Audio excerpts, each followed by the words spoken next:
शांति से धरना नहीं कर, हम इनको सम्मान दे रहे हैं। दिल्ली पुलिस भी बोल रहे हैं, पर इनको एक महीना पहले अभी कॉकरोच पार्टी वालों ने इनको गाली दिया, दौड़ा दौड़ा के मारा, तब इनकी कहाँ गई थी पावर? हाँ, तब कहाँ खत्म हो गया था पावर?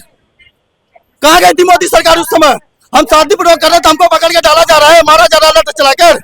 आप लोग को परमिशन नहीं है ना, या बीएनएस धारा 163 लगी हुई है। तो कॉकरोच क्या मोदी का बाप था जो परमिशन दे दिया था? हाँ, वो अमेरिका में रहने वाला साला कोई 1 रुपए का टैक्स नहीं देता है, वो आता है इंडिया में, उसको प्रोटेक्ट करने के लिए इजाजत मिल जाता। हम यहाँ भारत के नागरिक जो हम टैक्स देते हैं, हमारे बाप दादाओं ने टैक्स दिया है और हमको नहीं मिलना चाहिए हमारी हक की लड़ाई। आप प्रोटेस्ट के लिए कहाँ से आए थे? मैं यूपी आजमगढ़ से आया हूँ।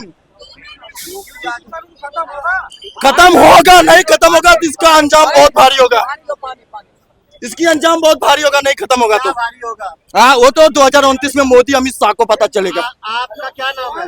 मेरा नाम पंकज गोस्वामी है। आपका 20% है मात्र जनसंख्या, आप कैसे कह सकते हैं कि वोटिंग में हम बदल देंगे? इतिहास पढ़ के देखो, हमारे 20% ही बाप दादा ने भारत के अंदर क्या इतिहास रचा है। उस समय जनसंख्या कम था। हाँ, हम एक बंदा 100 पे भारी पड़ेगा, याद रखना।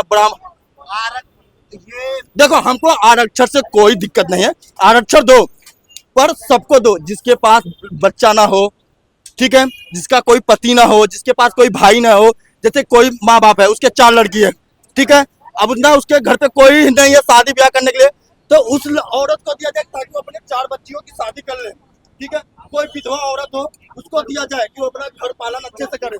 आरक्षण उसको जरूर, ये नहीं कि मेरे पास करोड़ों की संपत्ति है, मैं जात का दलित हूँ, फिर भी मेरा आने वाले बच्चों को आरक्षण चाहिए, ये गलत है, ये सारा सर गलत है। चिराग पासवान ने क्या कहा है?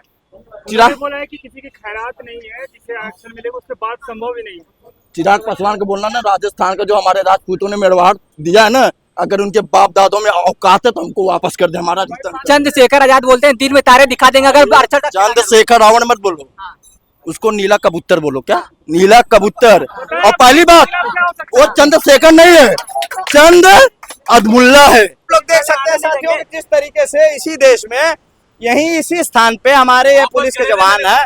हाँ, आप सोचिए, ये यहाँ पे यही हमारे भाई बंधु थे, इनके साथ बदतमीजी की गई। इनको जब लाठियां पड़ रही थी, मैं अपनी बात करूं, स्वयं मैं यहाँ सीजेपी के भी प्रोटेस्ट में उपस्थित था, मेरे कई मित्र आए थे, मैं इन लोगों के साथ खड़ा था कि भाई कोई किसी से बदतमीजी ना हो, समन्वय की बात की जाए।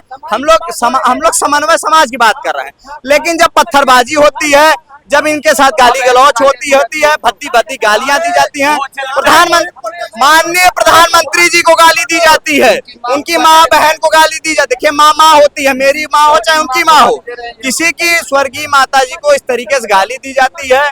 उस उनको जो हमारे आराध्य प्रभु श्री राम को, बजरंगबली हनुमान जी महाराज गाली दी जाती है। अगर ऐसे समाज में आप सोच लीजिए, अगर हम अपनी सिर्फ बात कह रहे हैं तो इतनी बड़ी जाति है। अब आप समझ लीजिए, हम किसी चीज के लिए वो कर रहे हैं।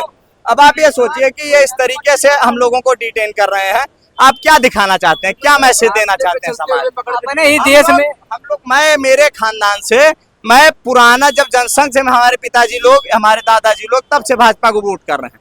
आज भले भाजपा की सरकार है, सोचिए जनसंघ से हमारे घर में भाजपा को वोट जाता है। आज क्या स्थिति है, क्या स्थिति आप लोगों के सामने? इतने लोग हैं, मैं किसी को नहीं जानता। सोचिए, आप लोगों के सामने ये स्थिति है कि मैं यहाँ पे जो है इस प्रोटेस्ट में इस तरीके से सिर्फ अपनी बात कर रहा हूँ। अगर हम अपनी बात कर रहे हैं तो ये स्थिति है।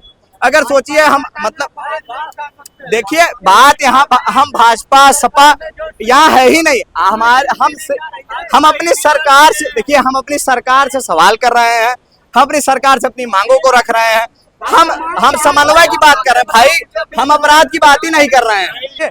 इस तरीके से देख रहे हैं, लोगों को डिटेन कर दे रहे हैं आप। अरे आप भाई यहाँ से हमको ले जाएंगे, भाई हम अपराधी तो है नहीं, पढ़ने वाले लड़के हैं, हम लोग गांव घर किसान के बच्चे हैं, यहाँ पे आए हैं अपनी बात करने। या क्या आप ज्यादा से ज्यादा सर हमारा क्या कर लेंगे? मैं किसान पुत्र हूँ, मेरे पास खोने के लिए कुछ नहीं है सर, मेरे पास खोने के लिए, मैं खुल के कह रहा हूँ, मेरे पास खोने के लिए कुछ नहीं है।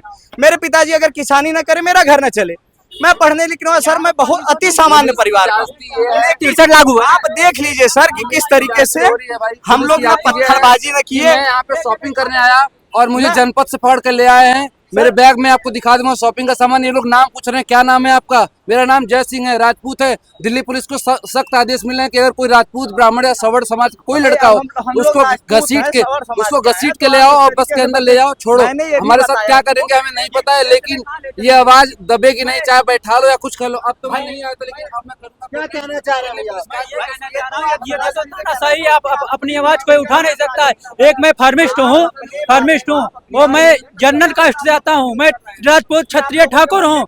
और मैं कहना चाहता हूँ कि जितने 40-45% वाले डॉक्टर हैं, अगर कोई भी स्पेलिंग दवा की स्पेलिंग अगर सही लिख देगा तो मैं अपने नौकरी से इस्तीफा दे दूंगा। मैं ये कह रहा हूँ कि 40% वाला डॉक्टर कभी कोई भी दवा की स्पेलिंग सही नहीं लिखता है। हमारे सबसे बड़ा इंजाम मैं लगा रहा हूँ।